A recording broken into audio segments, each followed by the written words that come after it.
Ceci est un livre audio autogénéré par Google. Première partie. Dépérissement du salariat contre un développement du colonnage et économie dirigée, 1882 à 1945. Après avoir présenté le contexte général de la période 1882 à 1945, chapitre 1, nous étudierons les causes et conséquences du marasme sucrier qui perdure jusqu'à la Première Guerre mondiale, chapitres 2 et 3. En 1914, s'ouvre pour la Réunion une nouvelle phase économique, chapitre 4. En effet, la pénurie générale provoquée par les hostilités en Europe suscite une augmentation des prix du sucre et des huiles essentielles qui bénéficient largement aux exportateurs. Des profits exceptionnels sont alors réalisés. Après la guerre, cette phase d'expansion se poursuit. En même temps, le démembrement des propriétés du Crédit foncier colonial et de la famille Kervéguet permet l'émergence d'une nouvelle classe d'entrepreneurs dans le secteur sucrier. En 1929, la conjoncture économique se retourne et la Réunion est entraînée dans la crise mondiale. Pour sortir de la dépression, une politique nationale de régulation de la production sucrière est alors mise en œuvre. Le rajustement progressif de l'offre et de la demande crée les conditions d'une reprise durable, chapitre 5. Mais celle-ci est brisée par la Seconde Guerre mondiale, chapitre 6. Chapitre 1. Les transformations du contexte général. L'objet de ce chapitre est de présenter le contexte général dans lequel l'économie fonctionna de 1882 à 1946. Au cours des 2 dernières décennies du XIXe siècle, toute l'architecture économico-sociale dans laquelle la Réunion se mouvait jusque-là se trouva bouleversée à la suite de la réorganisation du cadre institutionnel, section I, de la dénonciation de l'accord franco-britannique sur la main-d'œuvre indienne, section 2, du désenclavement de l'île, section 3, de l'expansion coloniale de la France dans le sud-ouest de l'océan Indien, section 4. Section 1. La réorganisation du cadre institutionnel. Nous examinerons successivement les institutions politiques, l'organisation des échanges extérieurs, la transformation du système scolaire. 1.1. Les nouvelles institutions politiques. 1.1.1. La concentration du pouvoir exécutif. Sous le Second Empire, la Réunion était dirigée par un gouverneur entouré de 3 chefs de service, le commissaire ordonnateur, chargé de la guerre et du trésor, le directeur de l'intérieur, chargé de la police, des contributions et de la tutelle des communes, et le procureur général, chargé de la justice. Un contrôleur colonial, représentant le pouvoir central, surveillait le fonctionnement de cette administration. Pour les décisions importantes, le gouverneur consultait un conseil privé comprenant les personnes précédentes et 2 notables. Après l'instauration de la Troisième République, on assiste à un processus de concentration du pouvoir exécutif. La fonction de contrôleur colonial fut supprimée en 1873, celle de commissaire ordonnateur en 1882, celle de directeur de l'intérieur en 1898. Le gouverneur devint alors un véritable potentat. Le seul élément qui pouvait faire contrepoids à son autorité était le conseil privé. Mais à partir de 1870, il perdit de son importance. Selon Acherer, il n'était plus guère réuni, le gouverneur se contentant de procéder à des consultations à domicile sur les textes que la réglementation en vigueur lui faisait un devoir de soumettre au conseil privé. 1.1.2. La représentation nationale et locale. A. La représentation nationale. Sous le Second Empire, les colonies ne faisaient pas partie de la République et la Réunion ne pouvait donc pas avoir de députés. Sous la Troisième République, les Réunionnais envoyèrent 2 représentants à l'Assemblée nationale constituante, 1870. Puis, la loi constitutionnelle du 24 février 1875 accorda à l'île un sénateur, et celle du 2 juillet 1882, 2 députés. Cette représentation au Parlement resta en vigueur jusqu'à la départementalisation. B. La représentation locale. Créée en 1854, le Conseil général n'était pas au départ une assemblée élue. Ses membres, nommés directement ou indirectement par le gouverneur, disposaient de pouvoirs peu étendus. Ceux-ci furent considérablement accrus par un Senatus consulte du 4 juillet 1866 qui autorisa le Conseil général à voter les tarifs d'octroi de mer, les tarifs de douane, les taxes et contributions fiscales. À partir de 1870, intervinrent plusieurs changements d'importance. Le décret du 3 décembre 1870 imposa l'élection des conseillers généraux et municipaux, au suffrage universel. Mais surtout la loi du 11 janvier 1892 organisant l'assimilation douanière, et celle du 13 avril 1900 sur les prérogatives financières et budgétaires du Conseil général, enlevèrent à cette assemblée une très grande partie de ses moyens d'action. À partir de ce moment, le Senatus consulte de 1866 était de fait supprimé et les délibérations du Conseil général ne devenaient applicables qu'après l'approbation du Conseil d'État. 1.2 L'assimilation douanière. 1.2 Crise et retour au protectionnisme. Au début des années 1860, le régime du commerce extérieur de la France avait été profondément modifié par l'instauration du libre-échange et la suppression du pacte colonial. En vertu d'un Senatus consulte du 4 juillet 1866, la Réunion jouissait de l'autonomie douanière et fixait librement ses tarifs, droits, taxes. À partir de 1883, on assista en France, comme dans pratiquement tous les grands pays capitalistes, à un changement de politique. Plusieurs facteurs les poussaient à revenir au protectionnisme. Tout d'abord, la dépression de 1873 à 1896, en se propageant dans l'ensemble du monde capitaliste, intensifia la concurrence internationale. Ensuite, la révolution industrielle avait permis de réaliser de nombreux progrès techniques dans les moyens de transport et de communication. Du coup, les protections naturelles, constituées par la distance et les coûts du fret, perdaient beaucoup de leur efficacité. C'est pourquoi tous les pays cherchèrent à protéger leur marché intérieur et leurs débouchés coloniaux par des moyens tarifaires. En France, les céréaliers, asphyxiés par les importations de blé américain et russe, réclamèrent l'établissement de droits de douane protecteurs. Le poids électoral des agriculteurs étant prépondérant, le ministre Méline leur donna satisfaction, 1892. En même temps, il réorganisa le système douanier des colonies pour mieux les arrimer à la métropole. 1.2.2 La loi du 11 janvier 1892. Le principal argument des tenants du protectionnisme colonial était le suivant. Les statistiques montraient que dans les territoires d'outre-mer, les produits industriels français étaient fortement concurrencés par des articles étrangers. Or, la conquête de ces territoires avait coûté beaucoup de sacrifices humains et financiers à la métropole. Il était donc normal, qu'en compensation, celle-ci se réserve l'exclusivité des marchés coloniaux comme des matières premières coloniales. La loi du 11 janvier 1892 mit cette politique en application en distinguant les colonies en deux groupes, dont l'un fut soumis au régime de l'assimilation douanière et l'autre non.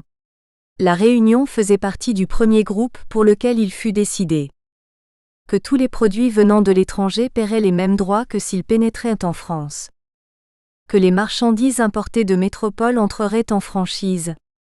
Que les marchandises provenant des autres colonies françaises, soumises ou non au régime de l'assimilation, jouiraient également de la franchise douanière.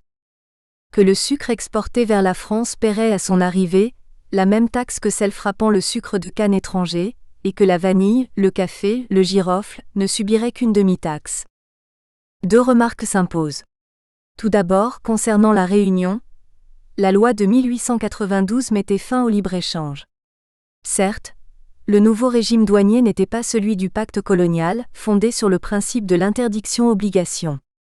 Mais il suffisait au gouvernement d'établir des tarifs protecteurs appropriés pour que, dans la pratique, les échanges commerciaux entre les colonies assimilées et les pays étrangers soient réduits à néant. En second lieu, la loi n'avait établi aucune réciprocité, les produits métropolitains pénétraient en franchise dans les colonies, mais l'inverse n'était pas vrai. Cette non-réciprocité ne s'explique pas par la volonté de protéger le marché métropolitain, puisque la plupart des produits coloniaux importés n'avaient pas d'équivalent français. Les motifs étaient budgétaires. Les droits de douane procuraient d'appréciables ressources budgétaires dont le gouvernement ne voulait pas se priver. 1.2.3 Les conséquences de l'assimilation douanière. La politique d'assimilation douanière dont la logique consistait à laisser entrer en franchise à La Réunion les articles venant de métropole et de son empire colonial, et à taxer lourdement les importations étrangères, eut pour effet de chasser celles-ci du marché réunionnais. Le détournement du trafic commercial, au profit de la France et de ses colonies, fut très rapide comme le montre le tableau ci-dessous. Tableau 1. Provenance des importations 1891 à 1897. En tonnes sauf les tissus exprimés en milliers de francs. Source, Exposition universelle de 1900, AG. Garceau, Notice sur la Réunion, Opsite, page 253. 1.3 Le système éducatif. Il importe d'étudier l'évolution du système éducatif, car celui-ci n'a pas seulement pour rôle de transmettre, de génération en génération, les connaissances scientifiques et techniques accumulées par la société. En sélectionnant et en formant les élèves, il participe en même temps à la reproduction des classes sociales et à la diffusion des conceptions intellectuelles dominantes qui, pour l'essentiel, sont celles des classes dominantes. 1.3.1 L'évolution jusqu'en 1890. Du temps où les îles Mascareignes étaient françaises, La Réunion possédait quelques écoles primaires mais aucun établissement d'enseignement secondaire. Le seul qui existait, le lycée des Îles-de-France et de La Réunion, se trouvait à Port-Louis. C'est là que les fils des grandes familles allaient faire leurs études secondaires. Au plan scolaire, l'annexion officielle de l'île Maurice à l'Empire britannique, 1815, eut pour conséquence d'obliger les autorités françaises à créer à La Réunion de nouveaux établissements à partir de 1817. Pour l'enseignement primaire, elles édifièrent une structure mixte comprenant des écoles publiques et des écoles privées d'obédience chrétienne. L'implantation et le développement de ces dernières furent encouragés par l'État central au moyen de conventions passées entre le ministère des colonies et un certain nombre de congrégations religieuses de France, frères du Saint-Esprit, sœurs de Saint-Joseph de Cluny, fille de Marie. Après l'abolition de l'esclavage, la population scolarisable s'éleva. Mais, globalement très peu d'affranchis accédèrent à l'école car des luttes de classe très vives, consécutives à la suppression de l'esclavage, avaient créé dans le pays des distinctions marquées qui se manifestaient jusque sur les bancs des écoles. En 1874, pour une population de 183 000 habitants, La Réunion n'avait que 87 écoles publiques et 92 privées et le nombre d'enfants inscrits dans le primaire s'élevait seulement à 11 369. Une infime partie d'entre eux accédait à l'enseignement secondaire. Celui-ci était dispensé à Saint-Denis, au Collège royal de Bourbon ouvert en 1819 et transformé en lycée en 1849, Saint-Paul et Saint-Pierre. Au milieu des années 1860, les effectifs scolaires cumulés de ces établissements ne dépassaient pas 500 élèves. Pour l'enseignement supérieur, il n'existait rien.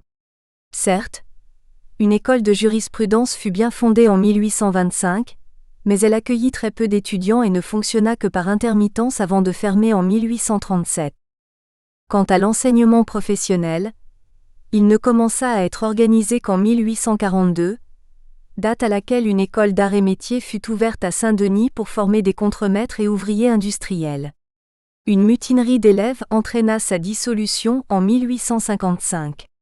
3 années plus tard, des ateliers fonctionnant comme centres de formation furent ouverts à la Providence.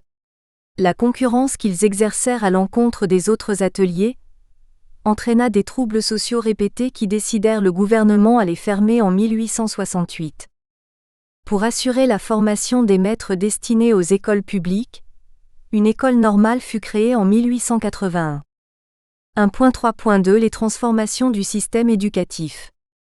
En 1890, le système éducatif local fut totalement bouleversé par l'extension à La Réunion des institutions scolaires qui existaient en métropole. A. La réforme de 1890. Les décrets du 26 septembre 1890 promulguèrent à la Martinique, à la Guadeloupe et à La Réunion, les lois du 16 juin 1881 sur la gratuité de l'enseignement dans les écoles primaires publiques et dans les écoles maternelles publiques, du 28 mars 1882 sur l'obligation scolaire des enfants de 6 à 13 ans, celle du 30 octobre 1886 sur la laïcisation du personnel exerçant dans les écoles primaires. Toutefois, en raison de l'organisation administrative spéciale des colonies intéressées, un certain nombre d'adaptations furent introduites. Les deux principales furent que les maîtres seraient nommés par le gouverneur, que les dépenses du personnel comme celles du matériel seraient à la charge des communes. Les recettes des budgets communaux étant faibles, 3 conséquences s'ensuivirent qui perdurèrent jusqu'à la départementalisation. Les communes cherchèrent à comprimer au maximum le nombre d'instituteurs, d'où la création d'un grand nombre de classes uniques et à effectifs pléthoriques. Le personnel des écoles fut très souvent payé avec retard. Pour financer l'école, il fallut économiser sur les autres postes de dépenses. B. La situation de l'école au début du XXe siècle. Le tableau ci-après permet de situer l'importance du système scolaire d'enseignement général au début des années 1900. Tableau 2, système scolaire en 1900. Source AG. Garceau. Exposition universelle 1900, La Réunion, page 151 à 153. La comparaison de ces statistiques avec celles de 1874 impose une conclusion. 10 ans après la réforme introduite par les décrets de 1890, les effectifs scolaires n'avaient guère progressé. La démocratisation de l'enseignement général restait donc théorique. Quant à la formation professionnelle, elle fut réorganisée à partir de 1898. Cette année-là, une école manuelle d'apprentissage, copiée sur le modèle des écoles métropolitaines, fut ouverte à Saint-Denis. Elle accueillait chaque année une vingtaine d'élèves boursiers. La durée des études était de 3 ans. Une réforme intervint en 1906. Un décret du 18 juillet créa 3 écoles techniques annexées au lycée Lecomte de Lille. Une école pratique d'industrie et d'apprentissage, nouvelle dénomination de l'école manuelle d'apprentissage, une école pratique d'agriculture, une école pratique de commerce. Ces établissements accueillaient chaque année, après concours, les meilleurs élèves des écoles primaires et leur assuraient une formation combinant enseignement technique et enseignements généraux. Section 2. Fin de l'immigration indienne et transformation des engagés en colons. 2.1. La fin de l'immigration indienne. 2.1.1. La dénonciation de la Convention de 1861.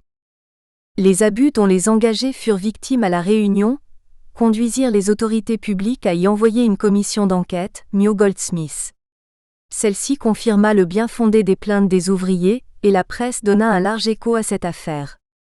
En 1879, l'Angleterre demanda aux autorités françaises de prendre une vingtaine de mesures destinées à améliorer le sort des travailleurs indiens.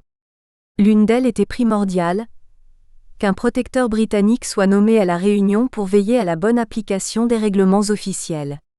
Cette demande fut rejetée, mais un décret 30 mars 1881 fut pris pour améliorer la protection des engagés.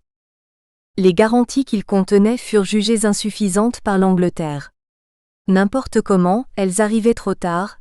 Depuis plusieurs années déjà, journaux et philanthropes faisaient campagne contre l'engagisme présenté comme un esclavage déguisé.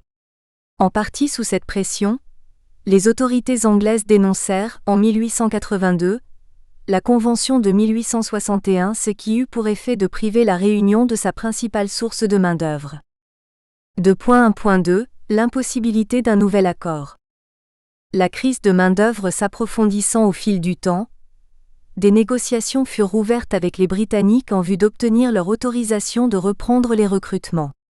Les Réunionnais finirent par accepter toutes les conditions posées par les Britanniques, y compris le droit pour le consul anglais d'inspecter les exploitations agricoles. Les pourparlers aboutirent en décembre 1897 à la conclusion d'une convention signée par l'ambassadeur du Royaume-Uni et le ministre français des Affaires étrangères. Mais ce texte ne put pas être ratifié au plus haut niveau car depuis la signature de la Convention de 1861, une nouvelle difficulté avait surgi. En 1861, la Convention avait pu être conclue parce que, selon la législation française de cette époque, l'enfant né en France d'un père étranger avait la nationalité de ce dernier. Les descendants des engagés indiens étaient donc britanniques. Mais en 1889, une loi du 26 juin vint modifier cette disposition en déclarant que les enfants nés en France étaient français. Cette loi ayant été promulguée à La Réunion, Il s'ensuivait que les enfants des engagés indiens étaient automatiquement français. Or, d'après le droit anglais, ils restaient britanniques. Dans ces conditions, une nouvelle convention sur l'immigration ne pouvait être conclue que si l'on modifiait la législation sur la nationalité. Ni la France ni l'Angleterre n'acceptèrent. En conséquence, la Réunion fut définitivement privée de l'apport des travailleurs provenant de l'Inde britannique.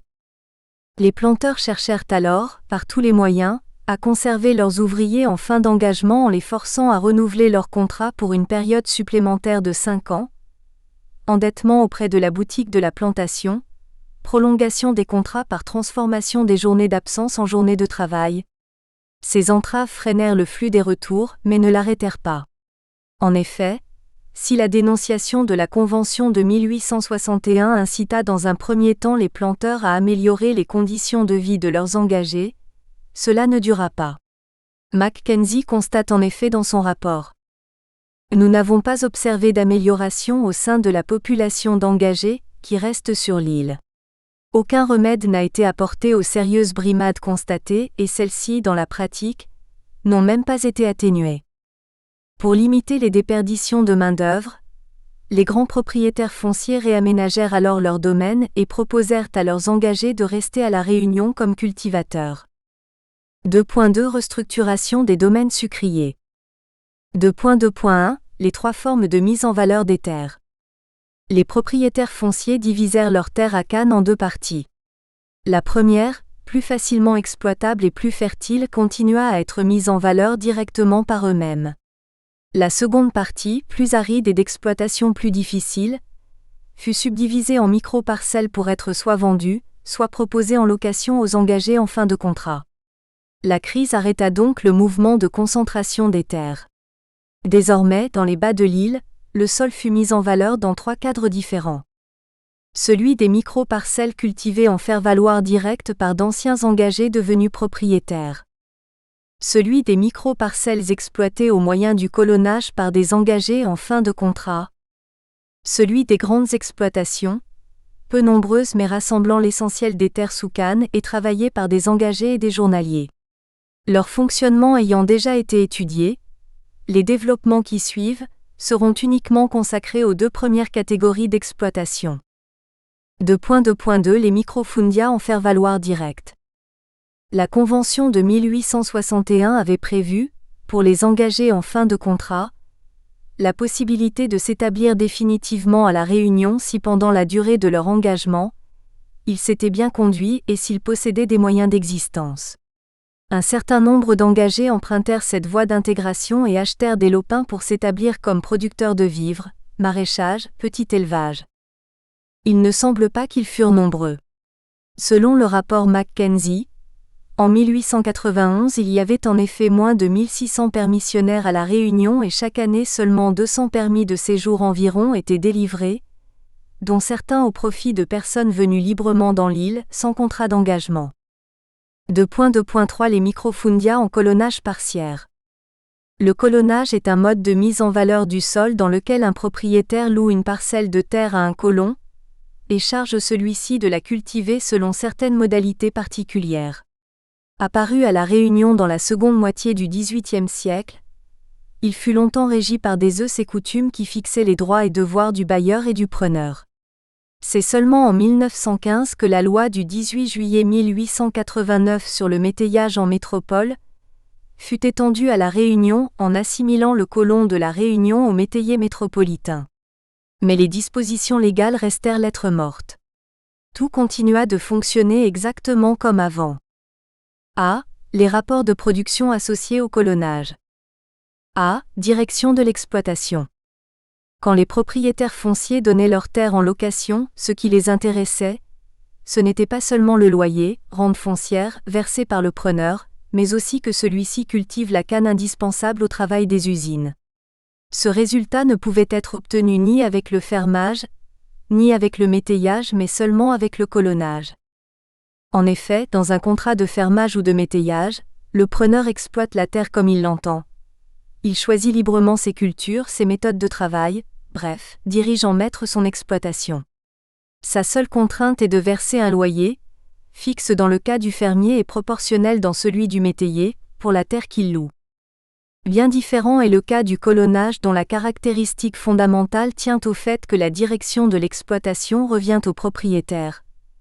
Celui-ci contrôle tous les éléments du procès de travail. Concrètement, cela signifie que le propriétaire peut non seulement obliger le preneur à cultiver de la canne mais aussi organiser et diriger son travail, soin à donner aux plantations, moment de la coupe, etc. Le contrat de colonnage constitue ainsi le moyen grâce auquel le propriétaire peut assurer l'alimentation des sucreries en canne. C'est la raison essentielle pour laquelle les propriétaires et usiniers l'adoptèrent. B. Capital et travail. Dans le colonnage, les colons ne fournissent que leur travail personnel et celui de leurs proches. Les propriétaires ont donc intérêt à ne leur louer que des parcelles de quelques hectares afin d'éviter que des terres ne restent en friche. Comme les colons ne possèdent aucun capital, les propriétaires doivent aussi fournir instruments de culture, plants de canne, engrais. Naturellement, il ne s'agit pas d'un don mais d'un prêt à intérêt que la tradition orale désigne sous le terme des avances. Dans la pratique, ces avances sont accordées au début de chaque campagne sucrière, pour permettre le démarrage des cultures. Elles sont intégralement consommées au cours du cycle annuel de production. B. La répartition du produit. Après avoir récolté la canne, le colon devait la porter à l'usine où elle était traitée. Une fois produit, le sucre était réparti entre le propriétaire foncier qui avait loué sa terre, le colon qui avait cultivé la canne, le sucrier qui l'avait transformée en sucre et enfin l'ouvrier qui avait travaillé dans l'usine sucrière. La répartition des revenus entre ces différents acteurs mettait en jeu plusieurs mécanismes et catégories de revenus. Pour des raisons de clarté, nous allons les exposer en nous appuyant sur un exemple numérique, et en admettant que les échanges s'effectuent dans des conditions normales, c'est-à-dire que les marchandises s'échangent à leur valeur, et que les coutumes, qui règlent la répartition des revenus, ne font que refléter ces conditions. Supposons qu'une tonne de canne permette de produire 100 kg de sucre. La valeur de ce sucre se décompose d'abord en deux éléments, la valeur de la canne qui a servi de matière première, et la valeur apportée par le travail industriel pour transformer la canne en sucre. La clé de répartition admise par la coutume étant de 2/3 pour le propriétaire foncier et 1/3 pour le sucrier, il est possible de représenter le partage de la valeur ainsi.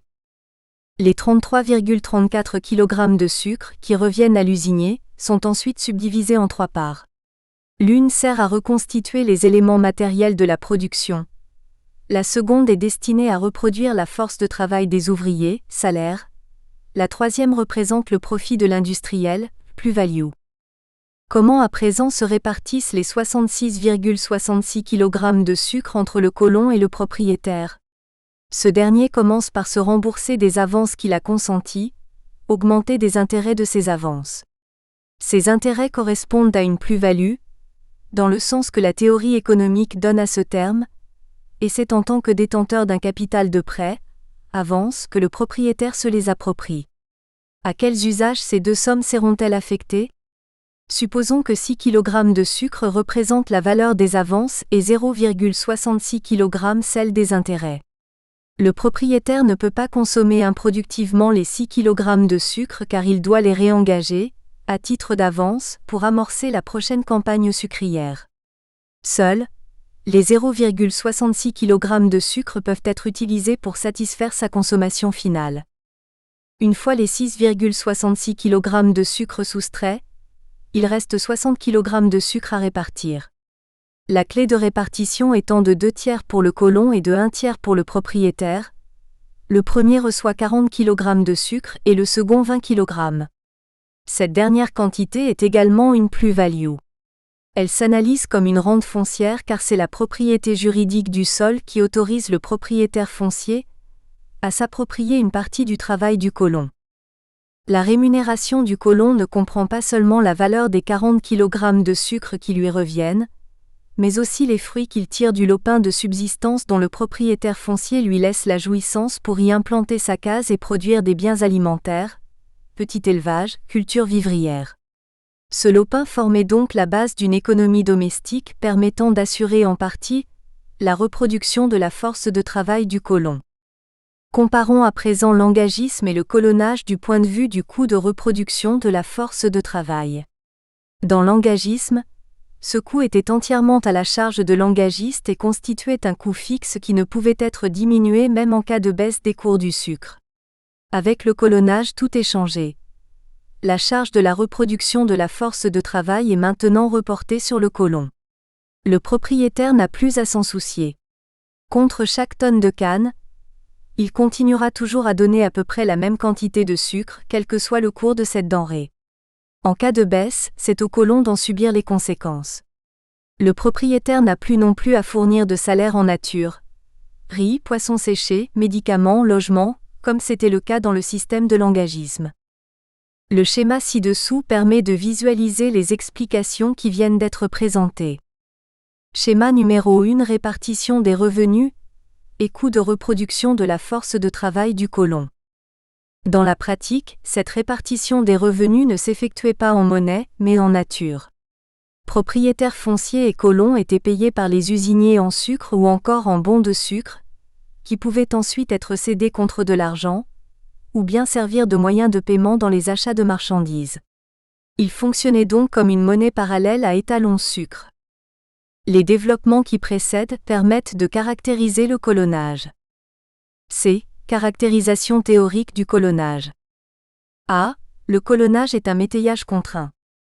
Parce que le loyer de la terre est déterminé selon les mêmes modalités que dans le métayage, on peut dire que le colonnage est une sorte de métayage. Parce que le contrat de location donne la direction de l'exploitation au propriétaire et lui permet d'imposer au colon l'exécution de toutes les opérations liées à la production, on peut affirmer qu'il s'agit d'un métayage contraint. On a vu comment et pourquoi les autorités publiques, planteurs et sucriers avaient, dès la crise de l'esclavage précédant son abolition, modifié le salariat libre existant dans le système capitaliste classique, pour en faire un salariat contraint mieux adapté à l'économie de plantation. On comprend maintenant pourquoi, après la dénonciation de la Convention sur l'immigration indienne, les planteurs sucriers ont transformé le métayage ordinaire en métayage contraint. La contrainte est imposée aux métayers parce que c'est le seul moyen de les obliger à produire la canne indispensable à l'alimentation des usines sucrières. Sans la canne, elles fermeraient. En définitive, la rupture de l'approvisionnement du secteur sucrier en main-d'œuvre contractuelle importée a conduit les planteurs et sucriers de la Réunion à transformer les rapports sociaux de production dans la culture de la canne en convertissant leurs salariés contraints en métayers contraints. B. Différence entre l'ancien et le nouveau colonnage. Le colonnage organisé dans l'île à partir de 1882 est très différent de celui qui s'était développé jusque-là. Jusqu'à l'abolition de l'esclavage, la classe des colons parcières était surtout formée de petits blancs paupérisés qui allaient s'installer dans les hauts de l'île où existaient d'abondantes terres vierges mais d'appropriation privée. Les propriétaires n'imposaient aucune culture particulière à leurs colons. Ceux-ci utilisaient les terres pour produire des subsistances à l'aide de la main-d'œuvre familiale. Aucune connexion n'existait entre cette économie domestique des hauts et l'économie d'exportation des bas de l'île. Après l'abolition, la classe des colons parcières augmenta non par rapport de blancs paupérisés. À cette époque, ils préféraient quitter l'île, mais par addition d'esclaves affranchis qui allaient s'installer dans la zone de moyenne altitude située juste au-dessus de la limite écologique de la canne. Aucune contrainte de production ne pesait sur ces nouveaux colons parcières qui, tout comme les colons de la première époque, s'adonnaient essentiellement aux cultures vivrières destinées à leur consommation familiale. Ils n'entretenaient donc aucune relation économique avec l'économie sucrière. À partir de 1882, le colonnage change totalement de forme. Les nouveaux colons sont d'anciens engagés, essentiellement des Indiens. Le colonnage est directement connecté à l'économie sucrière car les nouveaux colons cultivent de la canne destinée aux usines sucrières. Ils fournissent également de la main-d'œuvre d'appoint pour les exploitations en faire-valoir direct. La direction de l'exploitation appartient au propriétaire qui se sert d'un pouvoir de contrainte, fondé sur le droit, pour contraindre ses colons à produire ce qu'ils désirent, c'est-à-dire la canne. Découplage grande plantation, micro-exploitation et salariat libre. Quand les propriétaires désiraient exploiter eux-mêmes une partie de leur domaine en faire-valoir direct, le colonnage constituait un moyen pratique pour obtenir de la main-d'œuvre.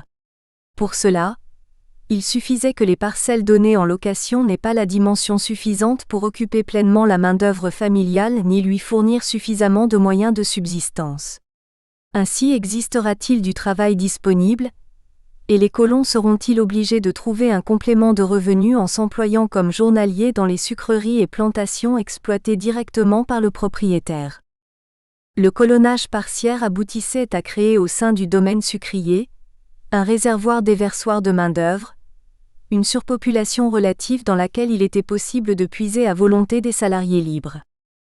Les salaires extrêmement faibles, versés à ces travailleurs, s'expliquent par le fait qu'ils appartenaient pour la plupart à des familles de colons partiaires qui, disposant d'un lopin de subsistance, pouvaient produire une partie de leurs moyens d'existence. C'est pourquoi les salaires des journaliers pouvaient être durablement maintenus en dessous du minimum de subsistance. Section 3. Le désenclavement de l'île. 3.1 Les causes de l'enclavement. L'enclavement de la Réunion résulte de deux causes. La première tient à son éloignement de la métropole, principal acheteur de sucre et fournisseur de produits manufacturés. Avant 1869, les navires mettaient en moyenne 90 jours pour couvrir la distance. Les voyages étaient non seulement longs mais aussi très chers, 1200 francs. La seconde cause tient au fait que la Réunion est dotée de côtes inhospitalières. Elle ne possède aucun port naturel mais seulement quelques rades foraines peu sûres. Les navires, ne pouvant accoster, devaient mouiller au large, ce qui rendait difficile l'embarquement et le débarquement des marchandises comme des voyageurs. La liaison entre la terre et les navires était assurée par des entreprises de batelage, appelées localement marines. Un établissement de marine se compose essentiellement d'un appontement perpendiculaire à la côte, et s'avançant en mer jusqu'à des fonds de 3 à 4 mètres. Cet appontement est formé généralement d'un tablier en bois reposant sur des pieux. Sur ce tablier est placée une grue servant à élever les marchandises que viennent apporter des chaloupes accostant à son extrémité. Ces chaloupes vont elles-mêmes chercher en rade les marchandises le long du bord des navires. On comprend combien, même par beau temps, doivent être longs le chargement et le déchargement des navires, toujours mouillés à plusieurs kilomètres de la côte. La mer étant mauvaise une bonne partie de l'année, ce système de transport était peu sûr et très lent. Dans les dernières décennies du XIXe siècle, une série d'événements permirent un désenclavement progressif de l'île. Le plus important fut l'ouverture du canal de Suez. 3.2 Suez, la Nouvelle-Calédonie et l'Australie. C'est à tort que certains historiens ont vu dans l'ouverture du canal de Suez, 1869, une cause de la crise économique qui s'abattit sur la Réunion à partir du milieu des années 1860. Certes, la création d'une nouvelle route maritime plus courte entre l'Europe et les pays riverains de l'océan Indien eut pour effet de détourner une partie du trafic commercial qui, auparavant, passait par le cap de Bonne-Espérance et les îles Mascareignes, essentiellement par Port-Louis. Mais en diminuant la distance entre la France et la Réunion, le nouvel itinéraire permettait de réduire les frais de transport. Par ailleurs, le développement de la navigation à la vapeur dans la seconde moitié du XIXe siècle joua aussi dans le même sens. Grâce à ces progrès, le temps de voyage entre la Réunion et la métropole fut ramené de 90 à 28 jours, ce qui entraîna une diminution du coût du transport. La découverte de l'or en Australie et surtout du cuivre, du nickel et du chrome en Nouvelle-Calédonie permirent aussi d'améliorer l'ouverture de la Réunion, dans la mesure où les messageries maritimes furent conduites à ouvrir une ligne régulière, avec escale à la Réunion, entre la métropole et ses nouvelles destinations. La construction du port de la Pointe des Galets permit de franchir un nouveau pas dans le désenclavement de l'île. 3.3 Le port artificiel de la Pointe des Galets. 3.3.1 Les raisons de la création du port. La Réunion étant fortement dépendante de l'extérieur tant pour l'écoulement de sa production que pour ses approvisionnements, la question de la construction d'un port artificiel se posa dès les premiers temps de la colonisation. De nombreux projets furent élaborés, mais aucun ne put aboutir avant les années 1880 en raison du manque de moyens financiers, ainsi que des rivalités entre Saint-Denis, Saint-Paul et Saint-Pierre qui se disputaient pour avoir cet outil économique. Ce qui finalement permit de débloquer la situation, ce fut la volonté du gouvernement français de disposer d'un vrai port dans le sud-ouest de l'océan Indien. En effet, au début des années 1870, la France, qui avait des visées expansionnistes dans cette partie du monde, avait besoin d'un lieu sûr pour abriter ses navires, les réparer et les approvisionner. Or, elle n'y possédait plus de base navale digne de ce nom depuis la perte de Port-Louis, île Maurice. La Réunion constituant le principal point d'appui français dans l'océan Indien, le gouvernement chercha à y créer un port. La mission d'étude envoyée sur place recommanda de créer ce port à la pointe des Galets, parce que ce lieu était complètement inhabité et situé sur la côte sous le vent. D'adjoindre à ce port un chemin de fer faisant le tour de l'île et dont le rôle serait de collecter le sucre et de distribuer les produits importés. Ce projet d'ensemble, qui intéressait autant la métropole que la bourgeoisie locale, fut adopté par le Conseil général en 1875, déclaré d'utilité publique en 1876 et approuvé par une loi l'année suivante.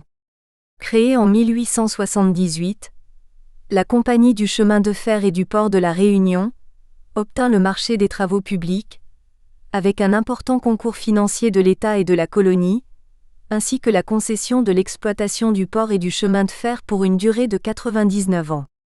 Les travaux débutèrent en 1879. Le chemin de fer put être mis en service dès 1882, entre Saint-Benoît et Saint-Louis. En revanche, la construction du port se heurta à des difficultés techniques inattendues et s'avéra être un gouffre financier. Les travaux prirent beaucoup de retard et le port ne put être livré qu'en 1886. Le port de la Pointe des Galets permit de réduire considérablement l'enclavement de la Réunion, car ces bassins étaient capables d'accueillir des navires de fort tonnage. Ceux des messageries maritimes et de la Compagnie havraise péninsulaire de navigation purent régulièrement desservir l'île par plusieurs routes maritimes comportant des escales en Afrique, à Madagascar et à Maurice. La durée des liaisons avec la métropole diminua encore, 17 à 20 jours, ce qui permit de réduire sensiblement les tarifs des transports. L'ouverture du port améliora l'insertion de la Réunion dans son espace régional, car il devenait beaucoup plus facile et moins coûteux qu'avant de se rendre à Maurice et à Madagascar dont les grands ports étaient desservis par les compagnies de navigation. 3.3.2 Les conséquences socio-économiques de la construction du port et du chemin de fer. A. Émergence d'une nouvelle classe ouvrière. A. Origine.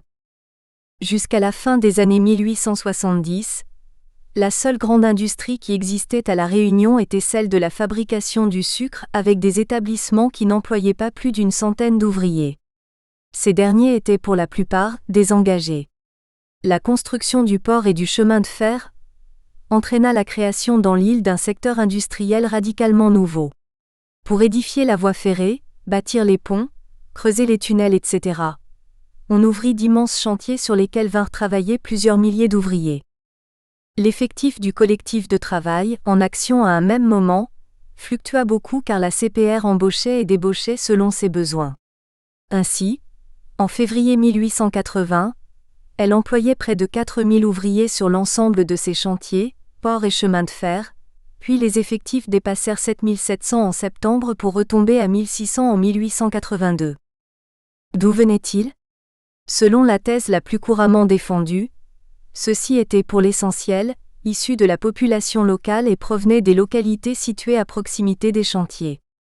Il s'agissait surtout de journaliers, sans travail pendant une bonne partie de l'année, et qui étaient contents de trouver sur les chantiers de la compagnie des emplois mieux rémunérés que dans l'agriculture. Mais cette thèse ne semble pas exacte. En effet, utilisant les renseignements fournis par la compagnie concessionnaire elle-même, le directeur du Crédit foncier colonial indique que la main-d'œuvre locale était non seulement insuffisante mais aussi très instable, ce qui contraignit la compagnie à recourir à des travailleurs extérieurs. Pour la construction du port de la Pointe des Galets, la compagnie aurait employé, de 1876 à 1886, environ 3000 travailleurs. Sur ce total, la main-d'œuvre locale n'aurait en réalité représenté que la moitié des effectifs employés. L'origine des autres travailleurs est indiquée dans le tableau ci-dessous. Tableau 3. Origine des travailleurs non créoles employés à la construction du port de la Pointe des Galets. Source, Bulletin de la Chambre d'agriculture de La Réunion, 1903, page 16. Toujours selon le directeur du Crédit foncier colonial, la construction de la voie ferrée aurait occupé quelques 7000 travailleurs. Une très grande partie de ce personnel était fournie par des engagés, déserteurs des propriétés, attirés par l'appât des salaires élevés que payait la compagnie concessionnaire. Il est donc tout à fait inexact d'avancer que les travaux du port et du chemin de fer ont été exécutés uniquement ou par des bras créoles. La classe ouvrière, née à l'occasion de la construction du port et de la voie ferrée, n'était pas seulement différente de l'ancienne par ses origines sociales et géographiques. Elle présentait aussi des caractéristiques nouvelles. B. Caractéristiques de la nouvelle classe ouvrière. Les travaux à réaliser nécessitant certaines compétences qui n'existaient pas localement, la compagnie organisa la formation à des nouveaux métiers. C'est ainsi que toute une population de soudeurs, d'ajusteurs, de chaudronniers fit son apparition à La Réunion. Ces ouvriers étaient embauchés comme salariés libres et non pas comme engagés, car la rigidité du rapport salarial, fondement de l'engagisme, si elle était appropriée aux besoins de l'économie sucrière, ne convenait pas pour le type de travail prévu dans les chantiers du port et de la voie ferrée. La compagnie souhaitait pouvoir embaucher, licencier, moduler ses effectifs à son gré, et seul le recours au rapport de production capitaliste classique, salariat libre, permettait d'y parvenir. Enfin, les ouvriers libres étaient mieux payés que les engagés. Leur salaire journalier était de 2,50 farad pour les hommes, 1,50 F pour les femmes et 1 F pour les enfants. Ainsi, l'importance des infrastructures portuaires et ferroviaires ne réside pas seulement dans le fait qu'elles permirent de réduire l'enclavement de l'île, de diminuer les coûts de transport et de favoriser la concentration des sucreries. Elle tient aussi au fait que leur construction entraîna la formation à La Réunion d'un prolétariat industriel classique, classe sociale nouvelle à La Réunion de par son statut juridico-économique et le type de métier exercé. La constitution de cette classe est un fait d'autant plus frappant qu'au moment même où elle prenait forme, le salariat contraint était en pleine régression par suite du rapatriement des engagés en fin de contrat et de la conversion en colons partiaires de la plupart de ceux qui restaient dans l'île. B. Le port, première ville ouvrière. La durée même des travaux exigeait que les ouvriers s'établissent de manière permanente à proximité des chantiers. Leurs épouses et enfants furent donc conduits à venir les rejoindre. Les besoins de cette population générèrent une demande qui attira à la pointe des galets boutiquiers, petits commerçants, artisans, etc. C'est ainsi qu'une ville champignon poussa en quelques années. Elle ne disparut pas à la fin des travaux car une fois terminée, le chemin de fer et le port nécessitaient pour pouvoir fonctionner une quantité de cheminots, manœuvres, dockers, manutentionnaires. Autour du port s'organisa donc une agglomération urbaine permanente rassemblant une population présentant des caractéristiques socio-économiques complètement nouvelles à La Réunion. Alors que les autres communes de l'île étaient peuplées essentiellement de ruraux, celle du port, qui devint une commune à part entière en 1895, avait pour noyau une classe ouvrière formée de salariés libres. Le premier recensement indiquait une population totale de 2080 habitants. C'est misère ouvrière, syndicalisme et première lutte sociale. Le sort des salariés libres était très dur. Les dockers qui travaillaient pour le compte du CPR étaient embauchés ou débauchés selon les besoins de la société. Ils gagnaient entre 2,75 F et 3,25 F pour 9 heures de travail par jour. Pour ce salaire, ils déchargeaient et chargeaient à longueur de journée des sacs de sucre ou de riz pesant près de 100 kg. Et la manutention du charbon était encore plus pénible. Décrivant le travail des dockers, la Patrie créole du 11 janvier 1913 écrit « Ces malheureux sont demi-nus sous le soleil, le corps famélique est tordu dans un constant et effroyable effort, et manutentionnant de 6 heures du matin à 6 heures du soir, des balles de sucre de 100 kg. Vous les avez vus, faisant le charbon des messageries ou du chemin de fer, noirs de suie et méconnaissables, n'ayant plus de l'aspect humain que les yeux horriblement bouffis, sanguinolents sous l'action corrosive des poussières de briquettes qui aussi rongent la peau, coupent les mains. » Comme salariés libres, les travailleurs du CPR avaient la possibilité de se concerter, se réunir, faire grève, pour améliorer leurs salaires et conditions de travail. C'est donc très logiquement que le premier syndicat ouvrier fut fondé au port, en juin 1902, par des salariés du CPR. En 1913, parmi les 3 syndicats qui existaient dans l'île, 2, celui du CPR et celui des dockers, se trouvaient au port. C'est également dans cette ville qu'intervinrent les premières grèves. Section 4. L'expansion française dans le sud-ouest de l'Ocean Indien. Dans les 2 dernières décennies du XIXe siècle, la France cherchait à étendre son empire colonial essentiellement pour créer de nouveaux débouchés à ses entreprises. En effet, limité par les bas salaires, le marché intérieur n'était pas en mesure d'absorber le flot croissant des marchandises que les entreprises étaient capables de produire grâce aux innovations apportées par la révolution industrielle. Jules Ferry, instigateur de la politique d'expansion coloniale, déclarait : « La consommation européenne est saturée, il faut faire surgir des autres parties du globe de nouvelles couches de consommateurs sous peine de mettre la société moderne en faillite. » Dans le sud-ouest de l'océan Indien, hormis la Réunion, la France ne possédait en 1880 que 4 petites îles, Nosy Boraa, autrefois Sainte-Marie, Nosy Be, Nosy Comba et Mayotte. C'est grâce à ces points d'appui que la France parvint à édifier un petit empire régional, en annexant Madagascar et les Comores. 4.1 La colonisation de Madagascar. 4.1.1 Les facteurs. A. Les convoitises des Réunionnais. Depuis très longtemps, les Réunionnais voulaient que la France s'empare de Madagascar qui, à leurs yeux, représentait un réservoir de main-d'œuvre, un exutoire pour la masse des petits blancs paupérisés, un vaste et fertile territoire où il serait possible de créer des plantations de canne à sucre, de café, de vanille, de girofle. Jusqu'à la fin du XIXe siècle, ce rêve était impossible à réaliser.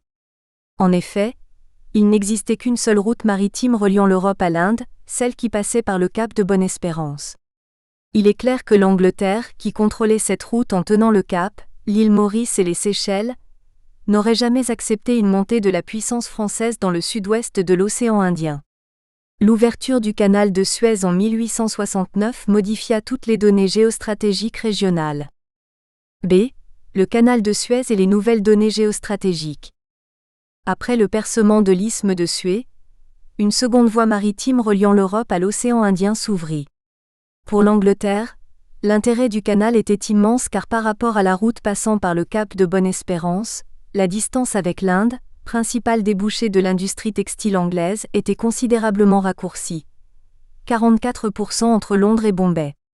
Du coup, l'ancienne route maritime perdait tout intérêt pour les Britanniques qui reportèrent leur visée vers la mer Rouge, les côtes de l'Arabie et de l'Afrique du Nord-Est. Les signes les plus évidents de ce revirement étaient que le gouvernement anglais devint le premier actionnaire de la Compagnie du Canal de Suez, 1875, et qu'il fit occuper l'Égypte en 1882 pour mieux contrôler la région.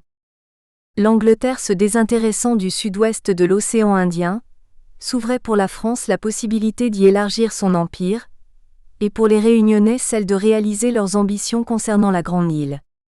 C. L'aggravation de la crise sucrière à la Réunion. Après la dénonciation de la Convention franco-britannique sur les engagés indiens, la crise sucrière s'aggrava à la Réunion et la colonisation de Madagascar apparut plus que jamais aux planteurs de l'île comme la solution à la pénurie de main-d'œuvre. Or, c'est à ce moment précis que les circonstances politiques jouèrent en faveur du député réunionnais François de Mailly. En 1883, le gouvernement lui confia le ministère de la Marine et des Colonies. Dès lors, tous les ingrédients de l'expansion vers Madagascar étaient réunis. En mars 1883, Mailly lança une expédition maritime contre les ports malgaches de la côte ouest. Elle se termina par la signature du traité du 17 décembre 1885, qui établit le protectorat de la France sur la Grande Île. Mais l'arrêt des hostilités n'était que provisoire. L'aiguisement des rivalités interimpérialistes allait permettre à la France d'étendre le processus de colonisation. Des rivalités et accords entre pays impérialistes. Durant la période 1850 à 1870, seules l'Angleterre et la France cherchaient à agrandir leur empire colonial. Mais à partir des années 1870 à 1880, la plupart des autres grands pays européens ambitionnèrent à leur tour d'avoir des colonies. Les débouchés et les matières premières que celle-ci était censée offrir étaient considérés comme indispensables à la poursuite de la croissance. Une intense compétition s'ouvrit alors pour l'appropriation des territoires vierges ou habités par des populations techniquement moins avancées. Un certain nombre de pays impérialistes s'entendirent pour se partager l'Afrique et les îles avoisinantes.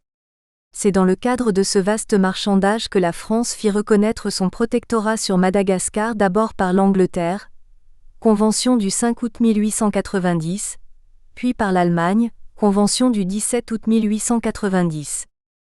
Dès cet instant, l'achèvement de la colonisation de la Grande Île n'était plus qu'une question de temps. 4.1.2 La fin de conquête et la destruction de l'État malgache. En 1894, la guerre de conquête reprit à Madagascar pour se terminer par un nouveau traité de protectorat, 1er octobre 1894. Nous espérons que vous avez apprécié cet aperçu. Pour continuer à écouter ce livre audio sur Google Play Livres, utilisez le lien dans la description de la vidéo.